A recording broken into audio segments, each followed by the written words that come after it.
this is Amanda. You're watching Booked with Amanda, and I'm here to talk books with you.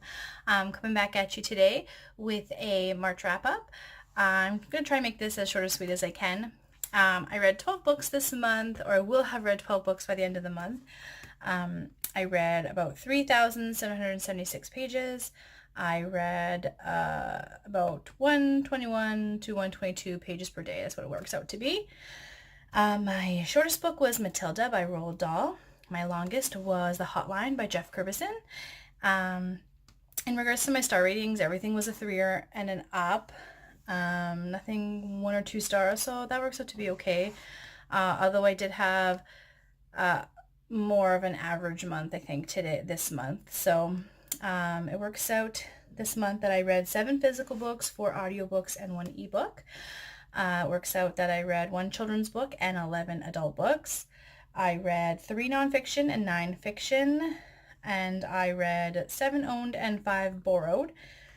Out of the authors, 5 were male and 7 were female. So I think that's a pretty good mix-up, although I didn't read any young adults, so I think I do have a couple next month, so we'll see. Anyway, getting into the actual wrap-up. The first book I read was Matilda by Roald Dahl. I gave that a 4.5 star, and the audiobook is actually narrated by Kate Winslet, which was fantastic. Matilda is a story of a young girl in a terrible family who treats her horribly, except for her brother, who's just a little bit indifferent to her. And she ends up kind of teaching herself to read, math, everything at the library. And then she goes to school. She meets a beautiful teacher that actually cares about her. And then she decides that she's going to help that teacher. And something magical happens in it. And I highly recommend it. Check it out. Especially if you have kids. It might be something you could read to them. Next, we have My Love Story by Tina Turner. I gave this a 4 star, and I originally thought this was more of a biography of her life or a memoir of her life, but it's actually a memoir revolving around her love life, and a little bit at the end about her health. But it's beautiful. I mean, she goes into more details about the Ike Turner situation. I think she doesn't really talk too much about that. But she goes into more details about, I know she's talked about it, but she goes into details about her wedding night and what happened, and just, I mean, it's heartbreaking, but you just root for her when she gets out of that relationship, and, she's working her butt off to just get back into business and to overcome the stigma, and, then she has her comeback, and then she meets the love of her life later on, and it's fantastic. That one I listened to. The intro was read by her, but she had someone else read her book. But the voice was fantastic on that one too. And next I read The Hotline by Jeff Curbison. I gave that a 4 star, and that was an ebook. And it revolves around the 70s in the hockey scene, mostly about the Winnipeg Jets and the Hotline, which consisted of Hall, Hedberg, and Nielsen, and just kind of how they changed the game of hockey I mean, back in the day, if you can find old clips, it was literally you had your position on the ice, you stayed there. So you were center, you stayed in the middle. You were right wing, you left wing, you just stayed where you were. These guys took it all over the ice, which blew away the league. And it also kind of follows a little bit of the history of the Jets and also the World Hockey Association.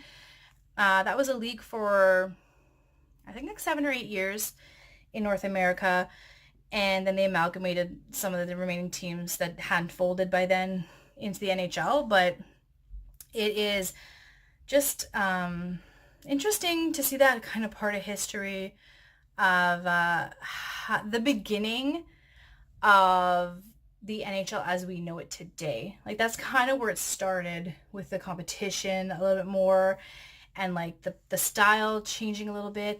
Wayne Gretzky actually started in the WHA, if you don't know. And also I found out in this book he should have been a Jet. And now I'm livid. Why didn't we sign him? It says it in the book, so read it and check it out. Maybe you'll find out why.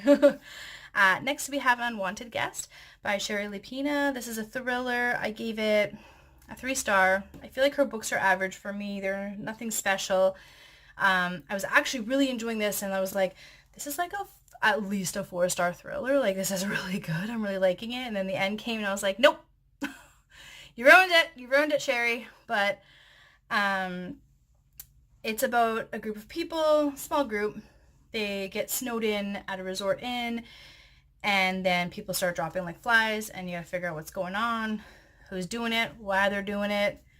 Is it someone in the hotel? Is it someone outside the hotel? What's going on?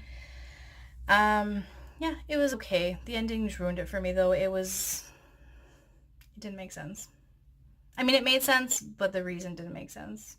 And I feel like you can't just throw away a motive. You know what I mean? You can't just be like, this is what happened. We didn't tell you any clues to this, but this is what happened.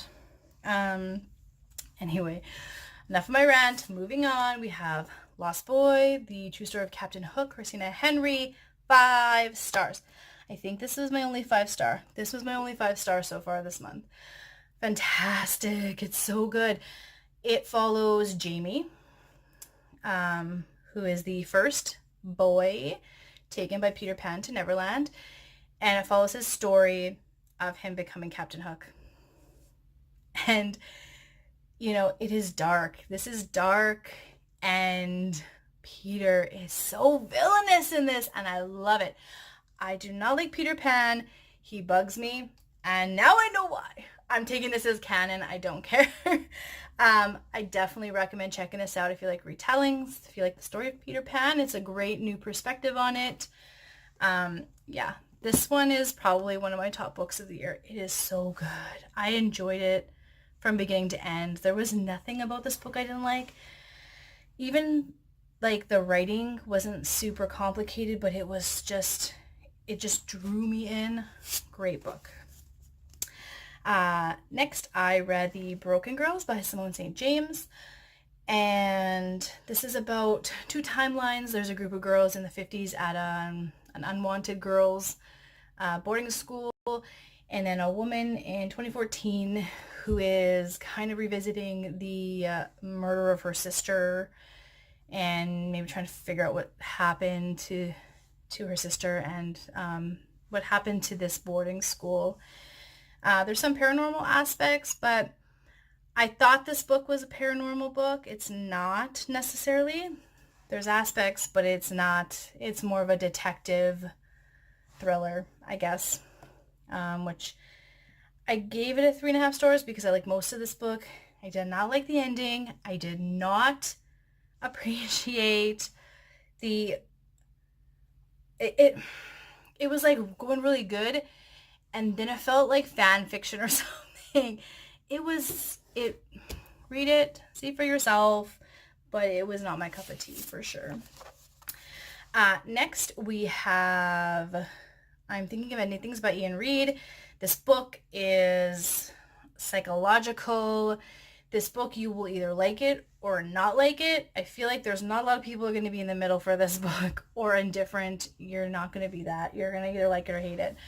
A woman's on a road trip to her boyfriend's childhood home to meet his parents a few hours away from where they live now, and she's thinking of ending the relationship.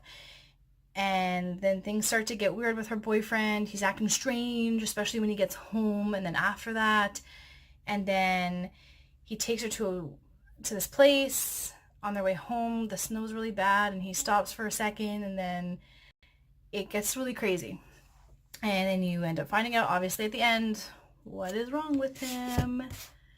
But yeah, it was good. I really enjoyed it. I think I told you, or if I didn't, it's a 4-star for me. I actually want to reread it because after I read it, I was thinking back to different situations. I was thinking, yes, that makes sense. That makes sense. That makes sense. So I'd like to go back and actually see what I missed. That would be pretty fun, I think. And it's not a very long book, so it's a really quick read. Next, I read Ready Player One.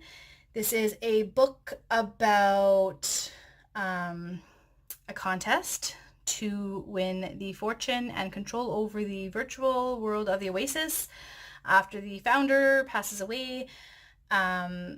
It follows, they start off with teenagers and then they kind of grow from there. And I don't want to give too much away. If you've seen the movie, read this. It's not the same. And I love that. I think that if you read the book and then you watch the movie in this aspect, you'll be disappointed. The movie is totally different. But the book was really good. Lots of 80s nostalgia in this. So if that's your thing, go for it. The writing is super simple, though. There's nothing, hard or complicated or even poetic, really. It's pretty straightforward, but it's very fast-paced and well-written after the first 100 pages, though. So the beginning is a little slow, I will say that. But the rest of it, once I got to 150, I flew through the rest of it. So, oh, and sorry, that's on the mass market. Because the mass market is... Sorry, let me check quickly for you. The mass market's $579 pages, but I think the trade paperback's like 200 less. So I guess it would be the first like 50, 100 pages in the mass market. I mean, in the trade paperback. Anyway, moving on, we have The Death of Mrs. Westaway by Ruth Ware. God, I was so excited to finally see a protagonist that wasn't a complete idiot written by her. I put this off because I was worried, but I didn't have to be because, I almost hit myself in the face. Because she actually did a really great job writing her protagonist in this. And it wasn't creepy like I thought it was going to be. Lots of people threw out there that it was really creepy. Maybe a little bit of a gothic vibe, but not that much in my opinion. But it was a good mystery. I would say maybe even less thriller than mystery. I think more of a mystery towards like the Agatha Christie kind of situation. But it was actually really good, and I actually gave it a 4-star. I think that's the highest rating I've given Ruth Ware. So definitely check it out. Sorry, I should tell you, it follows a girl, Hal, who gets a letter that she's inherited money from the estate of Mrs. Westaway, and she finds out through her papers that she has from her mother that that's not her grandmother. But then she goes anyway because she needs money bad. And then she uncovers a lot of stuff, which I'm not going to spoil for you. Read it. It's pretty good. Next, we have The Silent Patient by Alex Michaelides. This one drew me in. The writing is very simple. And kind of not super poetic, but a little straightforward. He is a screenwriter, though, so I think that kind of shows that this would be better on the screen, for sure. You would have the acting. The emotions felt flat, I guess. And if I was a woman who's caught with basically her husband's dead body and the murder weapon, and then she won't talk. She doesn't talk for years and years and years. He thinks he can get her to talk, so he gets a job at her hospital. And then he starts to dig and kind of investigate things, and then it goes to the plot. It's terrible at the end. I hated it. I'm probably going to do a review on this because I feel like ranting about it, but yeah, I gave it a 3-star because it was very promising at first. Then it was garbage. Anyway, last 2 books I'm currently working on, but they should be done by the end of the month. I'm going to include it because I'm filming this a few days before the end of the month. I have to film when my husband's not working, so I'm currently, I think I have a couple hours left in Not That Bad by Roxane Gay. That is, I'm listening to the audiobook, and it's a collection of essays regarding rape culture, rape survivor, just these women's stories, and it is hard hitting, it is heartbreaking, and some things that these women are writing about are maybe too familiar to probably 99.9% of the women out there. So I highly recommend it.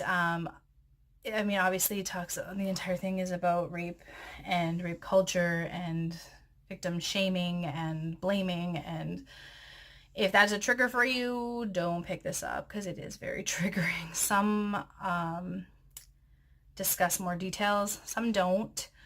So yeah, be warned on that. I haven't finished it yet. Like I said, I have 2 hours left, so I don't have a star rating on that. And then I'm working on Never Let Me Go by Kazu Ishiguro. Oh, I actually have the book.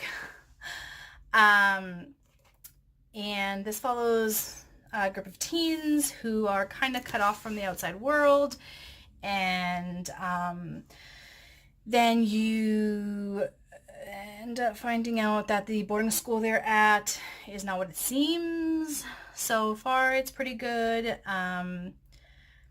Obviously, I'm still working on it, but I should be done by the end of March. So I'm going to put this in here, and that's also included in my number of books read and my pages count and all that kind of stuff. So that's it for today. I hope this isn't too long. I hope I didn't talk too fast. I don't want to be making 45-minute videos for you guys because I know that that can be a little bit daunting to watch, especially if you have a life, which most of us do, I think. So thanks for watching today. If you want to see more from me, you can always subscribe to my channel, and I try to post at least once a week, maybe more sometimes. Also, like the video because I need a little bit of self-love and love from you. I don't know. I'm weird. I am overtired and awkward. So, but you know that if you've watched any of my other videos. And if you haven't, I'm sorry. Please stay. Anyway, thanks for watching today, and we will see you all on my channel soon. Bye.